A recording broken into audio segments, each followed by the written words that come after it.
catatan pertama, mengapa harus praktek membuat peta kompetensi. Ya, jadi nggak bahan ajar buka sembarangan. Yo, ada kesan kan hanya mengkutip-kutip, mensitasi, langsung di copy paste. Salah. Ibaratnya orang merangkai bunga itu tanpa ada polanya, membuat pola dulu. Jadi peta kompetensi itu membuat pola. Untuk apa? Untuk merangkai materi ini. Ditempatkan pada posisi yang baik, posisi yang benar. Supaya kompetensi itu bisa terwujud. Itu catatan pertama dari mengapa kita membuat peta kompetensi. Kedua, asinkronus yang kemarin, saya minta melanjutkan ke dalam sebuah materi aja. Nah, apa yang Anda temukan? Coba dari pengalaman membuat peta kompetensi, kemudian dalam perwujudan mengembangkan peta materi, ingat, nggak bisa ya dilepaskan dari peta kompetensi. Apa yang Anda temukan? Saya ingin tahu, apa yang Anda temukan dari situ? Coba, saya ingin tahu. Memang belum saya jelaskan. Saya minta kan, setelah Anda membuat peta kompetensi, buatlah peta materi. Ya, karena materi tidak akan bisa dibuat dan tidak akan efektif dan bisa melakukan penyimpangan kalau tidak atas dasar peta kompetensi. Nah, berdasarkan pengalaman Anda membuat peta materi, saya ingin tahu sebenarnya bagaimana Anda berpikir. Ketika Anda berpikir itu, apa sebenarnya yang Anda dapatkan dari membuat peta materi itu sesungguhnya apa? Silakan, bebas saja, jangan takut salah, ayo. Sebut nomornya, namanya, silakan. Ayo. Saya khawatir Anda nggak paham dengan apa yang Anda lakukan. Sebenarnya apa sih? Kok dari peta kompetensi ke materi tahu. Sudah saya jelaskan tadi. Supaya tidak ada penyimpangan antara materi dengan kompetensi yang tidak dicapai. Kan itu. Sekarang, ketika Anda sudah berpraktek, mengembangkan peta materi berdasarkan peta kompetensi, apa sebenarnya yang Anda dapatkan? Apa yang sebenarnya Anda dapatkan? Ini saya hanya melatih tentang cara berpikir. Kok Anda mengembangkan kemampuan, mengembangkan berpikir seperti itu sehingga lahir peta kompetensi. Tetapi apa yang mendasari Anda berpikir seperti itu? Ayo silakan Anda jawab. Apa yang Anda dapatkan? Ayo bebas. Loh, masuk gak sadar? Nah, ini berarti kalau membuat tugas belum pada tataran apa? Kesadaran kritis. Ini masih kesadaran naif ini seperti itu. Buktinya belum tahu, belum sadar. Dan sholatnya yang menutup. Ya, anggar sholat di sebagai gerakan itu. Apa yang Anda dapatkan?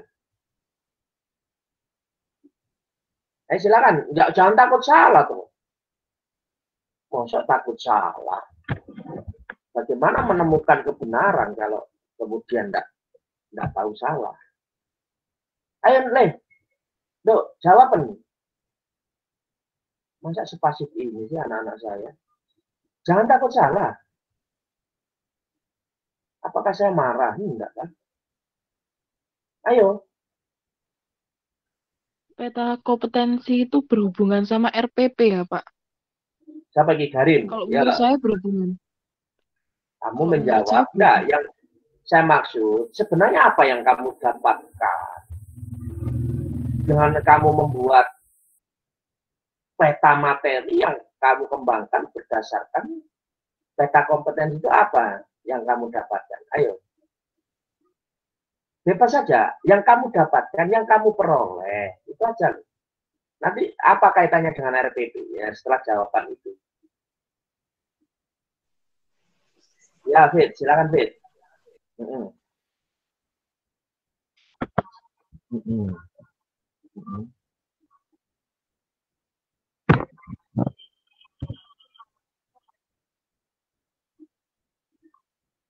Hmm.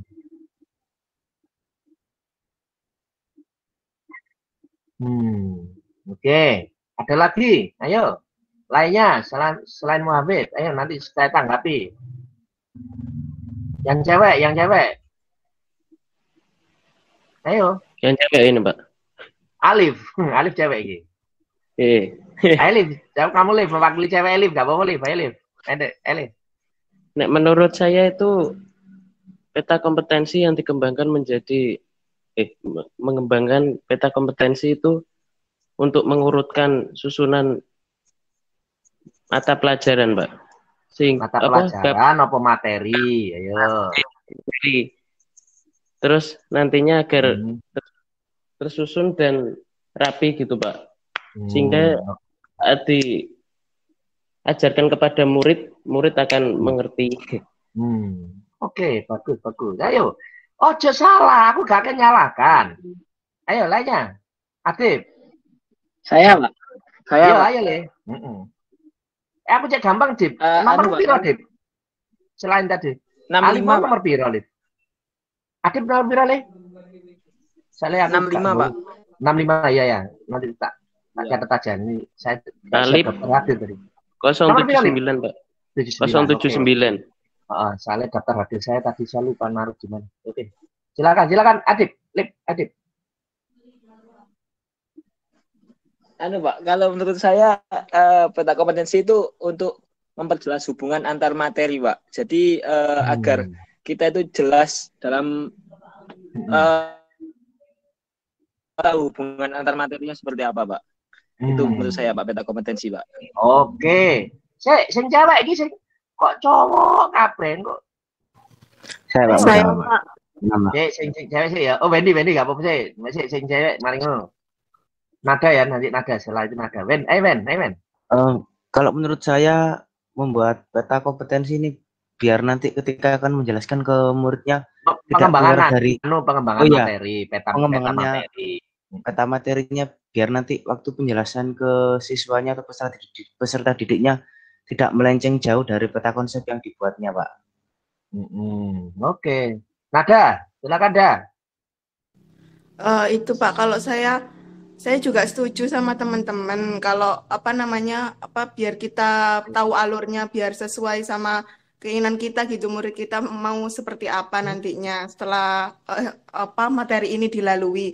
Tapi saya juga mau menambahkan kalau menurut saya itu pengembangan materi itu supaya murid kita nanti bisa tahu gitu loh Pak alurnya saya ini mau dibawa kemana sih sama guru saya sebenarnya, supaya mereka itu berprosesnya secara runtut gitu Pak, jadi nggak loncat-loncat seperti itu. Iya. Oke, sudah saya tangkap jawaban Anda. Bener jawabanmu, Ledo. Tapi kena opo kok kudu dipaksa. Ojo selalu takut salah, ya. Berdasarkan pengetahuan yang ada seminimal apapun kita harus mampu bersuara, ya. Kata kuncinya apa sing disampaikan Muhafid, Ali, Wendy, Adib, Nada. Satu kata sebenarnya, satu pikiran. Ya, manfaat yang kita dapatkan dari upaya membuat peta materi berdasarkan peta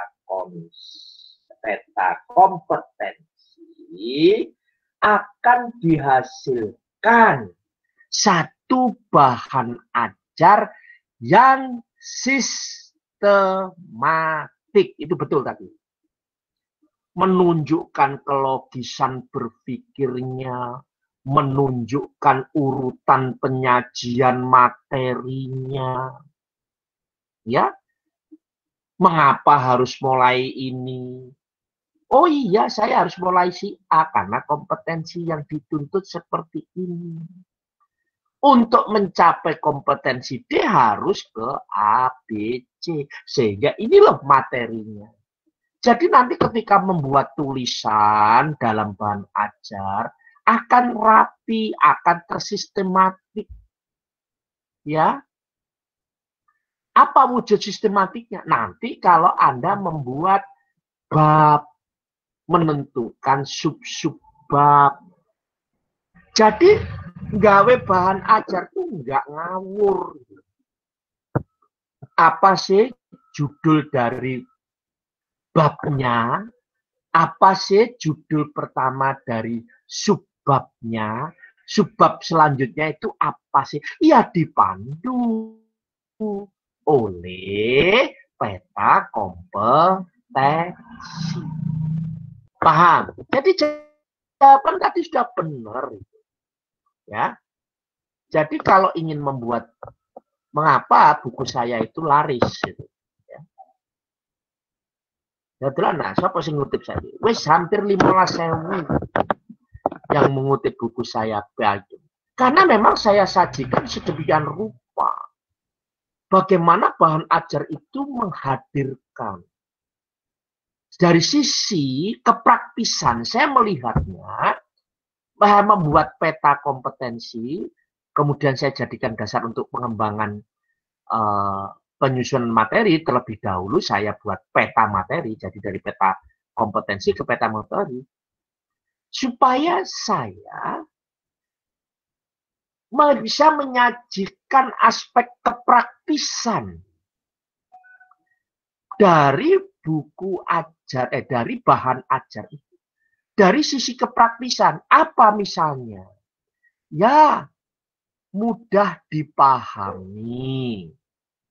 Ya, ini nanti terkait dengan teknik penulisan juga, tapi saya belum masuk ke situ. Tentu pilihan kata, nanti ini dampaknya pada pilihan kata, ya, pilihan apa, cara menyajikan. Tapi yang saya tekankan adalah sisi kepraktisan. Praktis dalam arti mudah digunakan. Mudah digunakan, lebih spesifik, mudah untuk dipahami.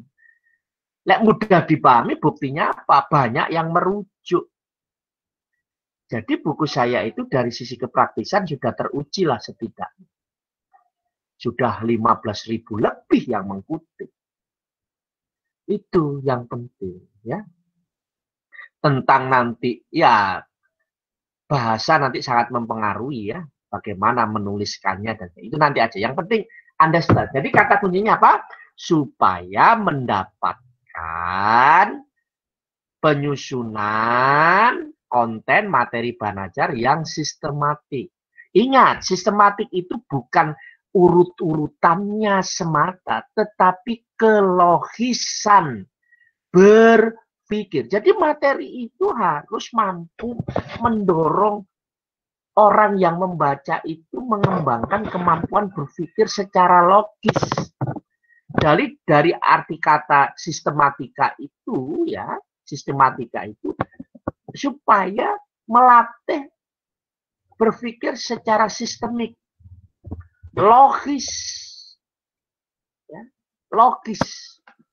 Makanya jangan main-main membuat daftar isi dari sebuah produk bahan ajar semacam buku. Hati-hati. Ya. Jadi ingat, daftar isi itu sebagai gambaran dari sistematika materi. Sistematika materi itu menunjukkan proses pencapaian kompetensi. Jadi daftar isi itu penting, ngawur. Bapak, selama ini kan meremehkan daftar isi itu apa. Makanya saya kalau membaca buku setebal apapun, karena buku itu bagus misalnya, kalau buku itu bagus, tersusun, peta kompetensi, jelas, pengembangan ada peta materinya jelas, berarti sistematika. Maka kalau saya beli buku baru, 600 halaman, saya tidak harus baca semua. Saya tidak baca semua. Berdasarkan skemata yang sudah saya miliki, struktur kognitif yang saya miliki, maka saya lihat dari daftar isi.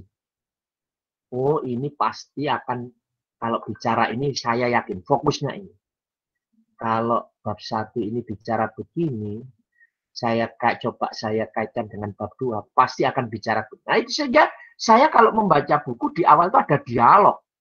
Mendialogkan daftar isi itu. Itu karena bagi saya penting.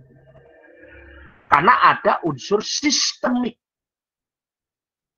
Di mana melibatkan berpikir logik, analitis dalam menguraikan. Wis ya, paham ya? Paham apa ora? Masuk penjelasannya kok ini nggak paham. Ya. Tuh, ya. Saya sebenarnya nggak mau ceramah. Nah, ini.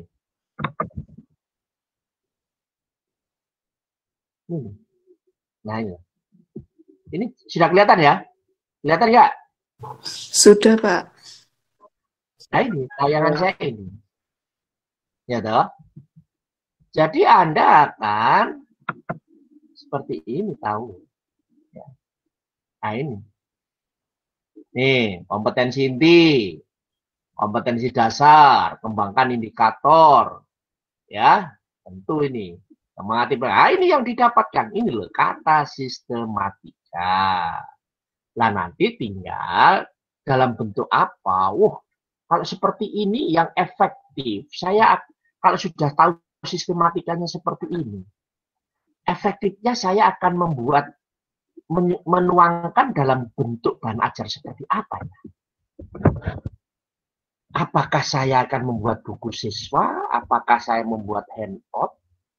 Apakah LKS? Nah, ini yang akan menentukan pilihan-pilihan itu. Sistematika itu akan menentukan bentuk-bentuk bahan ajar. Bentuk-bentuk bahan ajar itu sebenarnya wadahnya. Ya, sistematika ini nanti tidak tentu akan dikembangkan sesuai dengan tujuan. Jadi sistematika yang sudah tersaji itu Anda tempatkan di mana ya pasnya ya. Kalau dalam modul supaya sistematika ini semuanya tertuang, ya apa ya caranya? Maka itu baca modul. Modul itu apa? Ciri-cirinya apa? Kalau sistematika yang seperti itu, saya tempatkan LKS-nya, saya tempatkan dalam LKS. Ini seperti apa yang harus saya kembangkan sehingga sistematika itu semuanya bisa masuk di dalam. Tentu Anda baca apa sih LKS itu, ya. Terus bagaimana sih apa isi LKS? Nah, dari membaca apa itu LKS, Anda bisa akan mengembangkan sistematika itu ke dalam wadah-wadah bahan ajar yang Anda mau kembangkan. Paham ya? Sampai situ ya? Paham atau enggak? Ada pertanyaan? Ya. Ada pertanyaan enggak? Jelas ya? Oke. Ini sih praktek benar mari ini ya. Nah, tadi ada yang jawab. Apa hubungannya dengan RPP? Ya. Itu. Sebenarnya kalau Anda melakukan tahapan awal, membuat kompetensi, peta kompetensi, membuat peta materi, kalau ini kita hubungkan dengan RPP, artinya apa? Anda membuat suatu analisis terhadap komponen-komponen RPP. Ketika membuat peta kompetensi, ya, itu artinya apa? Anda sedang melakukan analisis terhadap komponen RPP yang namanya learning objective. Learning objective itu kalau Anda kaitkan dengan RPP. Ya. Jadi pembuatan peta kompetensi itu kalau Anda tempatkan di dalam koridor RPP, makanya sebenarnya membuat RPP dan pengembangan bahan ajar itu harus terintegrasi. tidak terpisah-pisah. Lihat, baca model-model desain instruksional.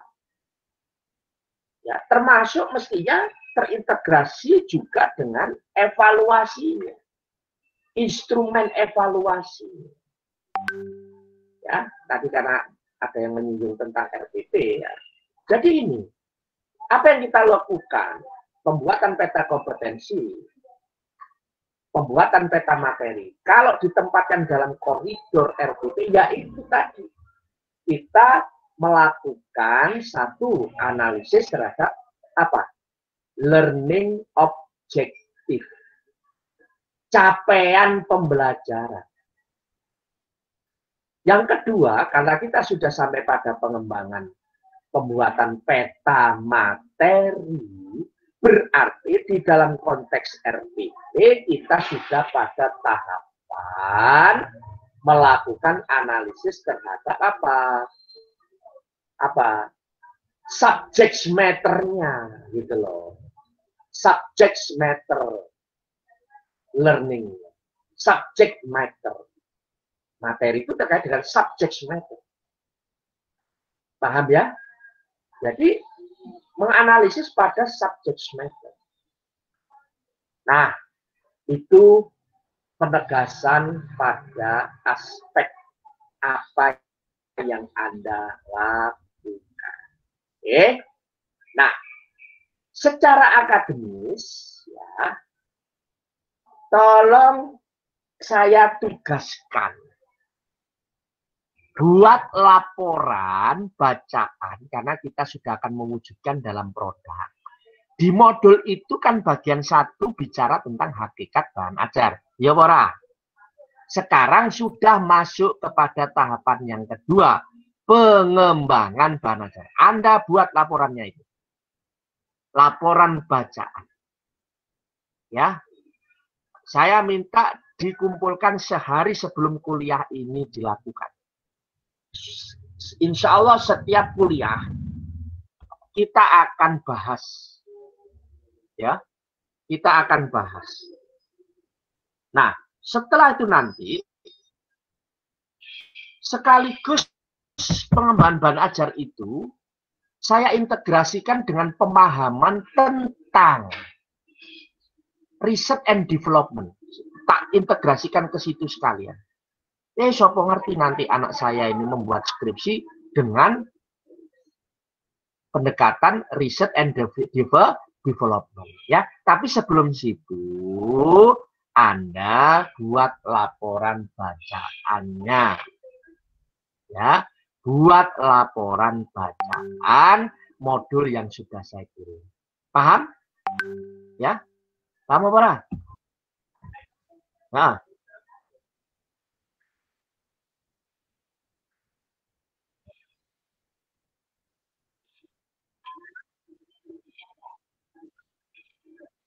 Ya, tapi saya membacanya, ya, apa yang Anda itu hanya sitasi, gitu.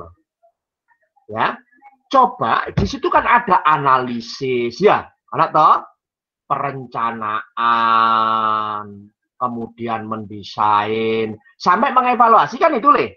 Nah, tapi tidak saya temukan satupun dari tugas itu, yang tadi sudah saya singgung sebenarnya. Untuk memproduksi itu, saya akan tempatkan dalam koridor pengembangan bahan ajar itu sebagai kegiatan ilmiah. Paham ya? Maka harapan saya tulisan tentang prosedur itu, coba mestinya Anda kaitkan dengan konsep-konsep yang relevan. Ini kalau saya tempatkan dalam koridor keilmiahan, masuk di dalam koridor riset. Riset ini riset apa? Itu kalau Anda temukan, tampaknya tidak ada yang menemukan, gitu loh. Ya, nah berarti kalau gitu, tolong Anda tambahkan apa yang masih kurang. Kalau seperti ini, prosedur ilmiahnya yang pas saya menggunakan apa ya? Paham, Le? Maksud saya, Le? Artinya Anda harus cari apa? Cari apa? Kalau seperti ini Anda untuk melengkapi tentang kegiatan belajar 2 tentang prosedur pengembangan.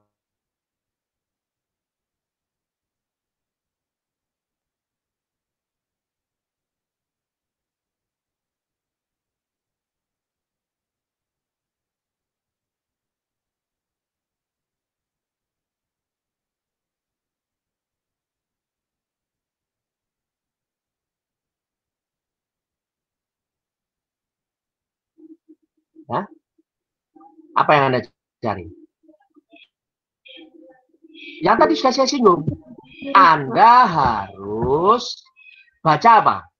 Buku tentang penelitian research and development. Ya, wis kaitno, engko Anda akan menemukan prosedure apa ae. Lek prosedur A itu ya apa ya digunakan. Lek prosedur B itu sebab apa yang ada di buku yang saya kirim itu adalah umum.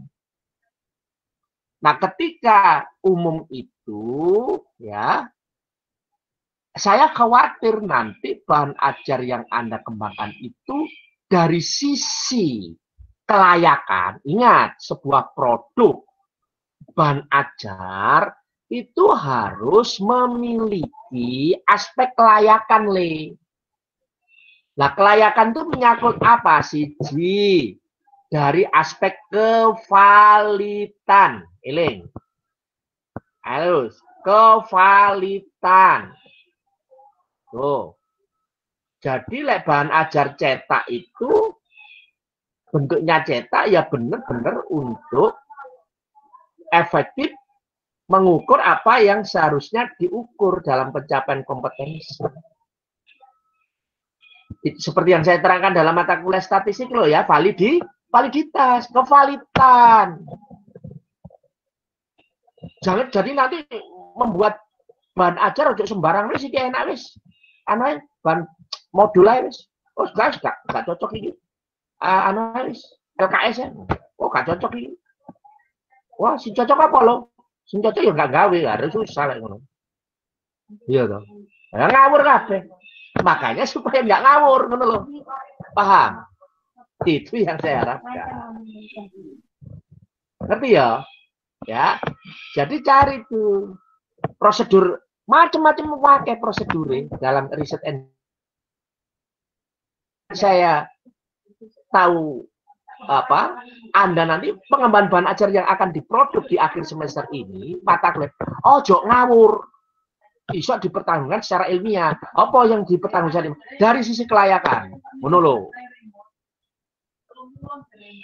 dari sisi kelayakan siji validitasnya apa ya toh sing keloro dari sisi kelayakan apa kepraktisan ngono lho.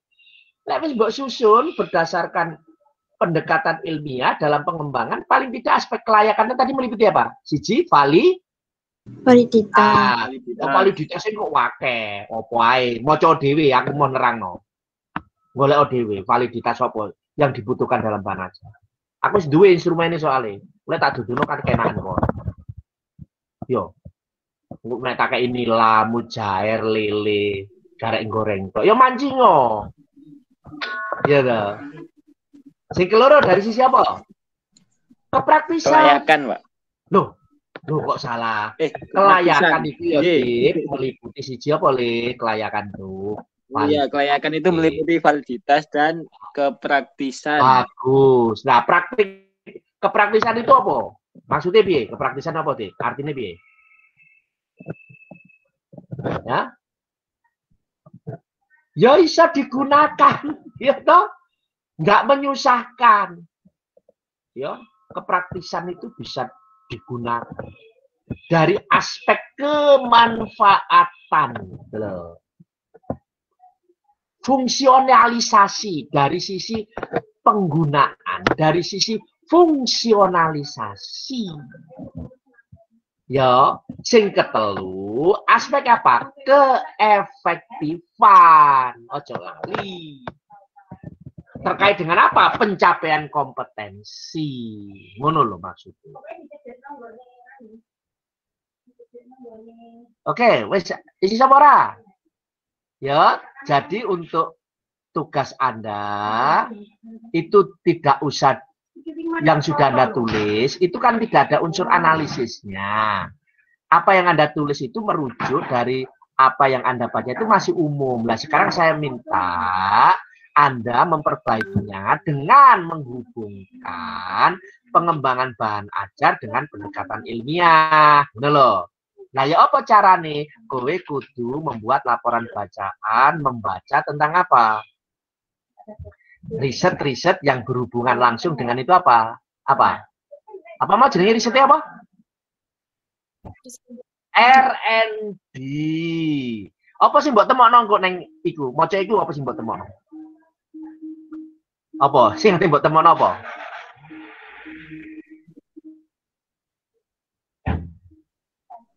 Jangan tutup pintu lagi. Mobilnya. Apa yang Anda temukan? Berbagai macam prosedur terkait dengan pengembangan bahan ajar. Enggak siji le prosedur le di buku itu yang saya berikan kan cuma umum, ya. Saya nggak mau. Bahan ajar harus bermuatan ilmiah gitu loh. Wes, iku ae informasi saya. Wes, kuliah gak usah dawa-dawa. Cari. Ya, silakan Anda browsing. Silakan.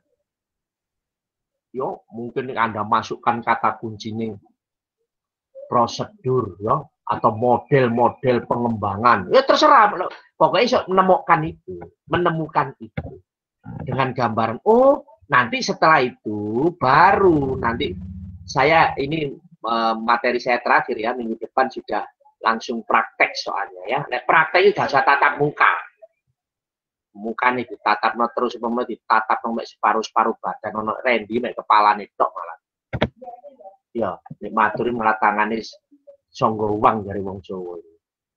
Kayak wong susah ngono ya. Iku apa meneh sing gak nyalakno kamera itu turu mosok ngerti aku.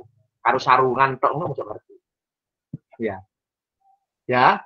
Jadi ini nanti hasil Anda, ini penting nanti. Like ketemu prosedur-prosedur, nanti saya bahas 2-3 kali ya, 2 atau 3 kali pertemuan lagi, langsung tune in praktek. Ya, benar ya.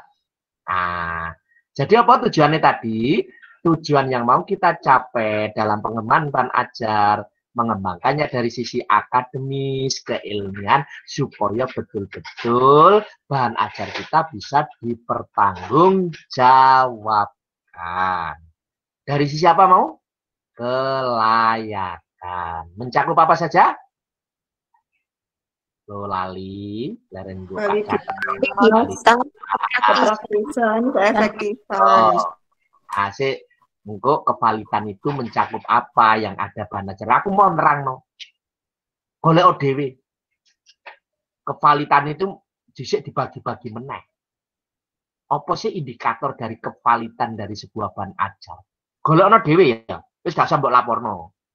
Iki fardu ain iki, hukume fardu ain.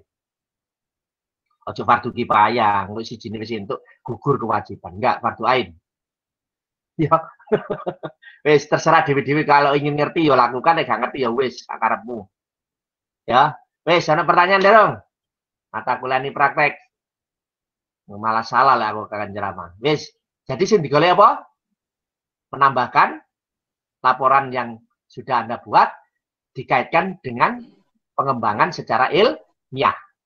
Carilah di literatur tentang R&D. Disitulah Anda akan menemukan prosedur-prosedur pengembangan. Oh, si A, ini prosedur ini. Oh, milih B, modeling ini, langkah-langkah ini. Nah, aku pilih salah sisi. Mana yang mudah untuk Anda? Setelah Anda temukan minggu depan, ayo dibahas sisi-sisi tiap prosedur itu. Apa persamaannya? Apa yang menjadi ciri khas? Apa yang membedakan antara prosedur satu dengan prosedur yang lain? Apa pula persamaan? Wis, ngunai? Ya, tolong dan apa itu tugasnya selesaikan 1 hari sebelum kuliah. Jangan lupa buat daftar hadir setiap kuliah membuat daftar. Anak pertanyaan apa Kak? Ya, aku sih kuliah mana yang kemarin? Telung mata kuliah. Siap? izin Randy, bertanya. silakan Den. Kemarin Kemarin. waktu mengembangkan peta materi itu, saya bingung apakah dicantumkan sebuah latihan soal atau tidak ya, Pak? Atau sebuah penjabaran materi. Saya ingin tentu lek materi ini sih, ya sering mending materi ini sih. Apakah akan latihan soal nanti tergantung dari pilihan-pilihan bahan ajarnya, jenis-jenisnya. Apakah jenis bahan ajar itu ada nggak ruang untuk latihan soal? Betul, itu yang saya maksud. Ya, modul perlu nggak latihan soal? Yang penting sistematikanya disi yang terkait dengan kelogisan berpikir. Tentang latihan soal itu kan feedback, ya toh.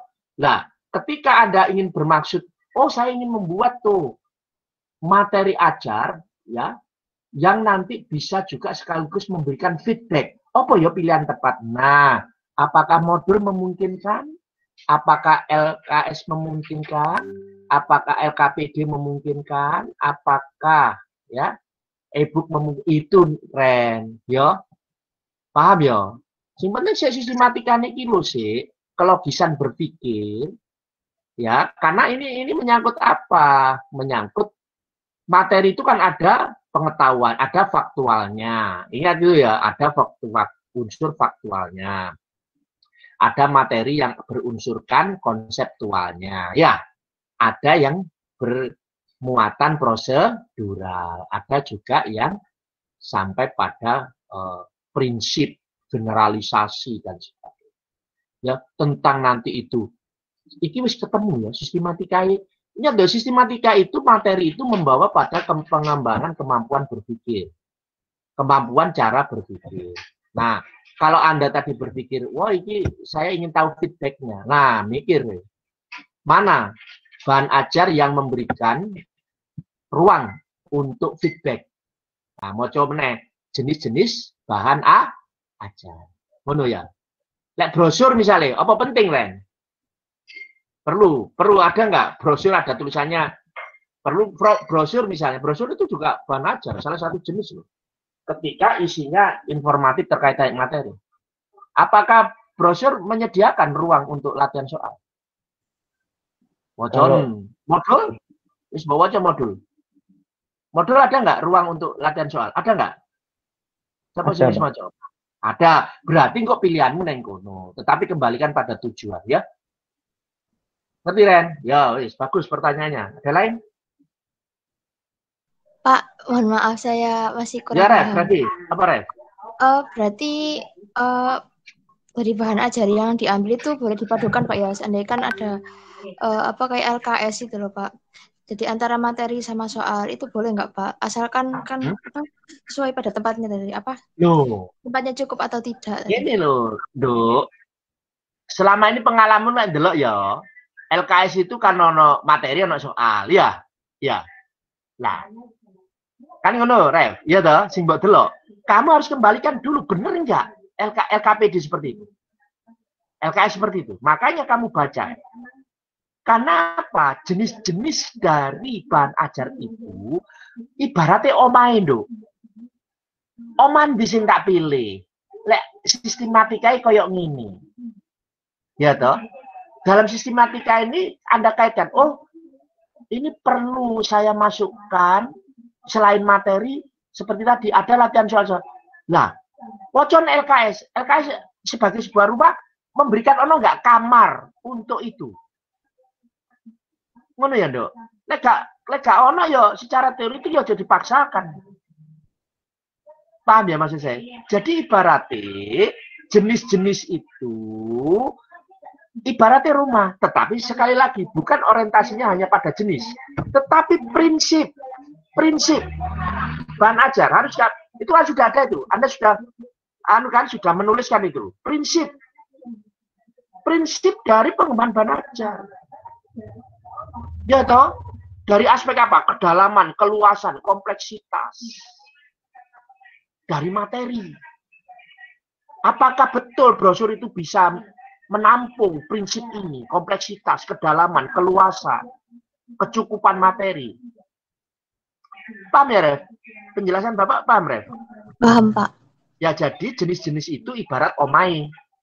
Tetapi ketika Anda memilih rumah berdasarkan sistematika tadi, yo jangan diabaikan tentang prinsip-prinsip pengembangan bahan ajar supaya tetap ya kowe berkeluarga, keluarga kecil, bojo siji, ya anak loro.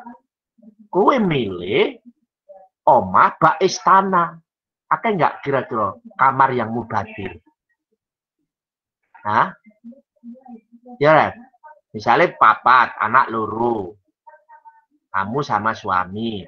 Milih, yo, omah bak istana. Kamari, 1000 pintu. Yo, misalnya. Cek, mubadir enggak? Mubadir. Nah, iya, kamar kosong itu digawe pacaran hantu, setan. Kan ngono. Iki analogi sederhana supaya memudahkan. Kan ngono nduk ya, nduk ya. Jadi betul-betul ono kan di situ prinsip efektif dan efisien. Itu harus. Jadi tolong ketika sudah sampai pada pemetaan materi, ojo lali milih wadai, tentu kembali kepada prinsip-prinsip ya, ditempatkan dalam rasionalitas reasoning tentang itu. Oke? Masih ada lagi? Ngono lho rek, takon rek, cek kuliah iki urip. Sudah? Ngerti ya? Oke, selamat mencoba ya. Iso pasti. Iling, sapa ngerti kok? Dengan pengembangan bahan ajar melalui pendekatan ilmiah. Moro-moro iki kok wis kok dadekno skripsi. Ya toh? Sapa ngerti? Iki kan sebagian sudah membuat skripsi ini nanti. Kalau sudah pada tahapan menggunakan pendekatan ilmiah. Bisa nggak dadekno skripsi? Iso 2019 gawe skripsi riset and development kabeh. Apa salah ya? Apa salah? Wis iso lulus 7 semester ya. Jodoh-dodo lapo dodo. Ya. Ya sing senyum ya, senyum. Coba tutut ae. Oh, ngarai Coronawati pacaran ambek Mas Randy, Mas Muhafid. Mas Corona nanti pacaran dengan Dinda, Salsa, repot. Gak malah romantisme kematian menjemput, ya. Ya, ngono ya sayang ya. Ngono ya. Guyon bae ya, aja tegang-tegang ya. Dicoba. Insya Allah bisa. Aku yakin anak-anakku mau. Ya. Oke, sampai di situ dulu ya. Aku HP. Statistiknya ngeluh toh? Gak ngeluh toh ya. Iki aku sing ngeluh untuk mata kuliah ke depan ya. Aku lagi menyusun tentang uji normalitas dan uji homogenitas. Ya apa iki anak-anakku supaya ngerti ya. Ini durung mari, mudah-mudahan selesai nih. Tapi dicoba, termasuk ini ya. Tugasnya dianggap pacaran tugasnya, pacaran ya. Jadi nikmat ya. Ngono ae, sampai ketemu lagi, sehat selalu. Mencoba jangan takut salah ya. Oke, sampai ketemu lagi minggu depan. Assalamualaikum warahmatullahi wabarakatuh. Waalaikumsalam warahmatullahi wabarakatuh. Ya,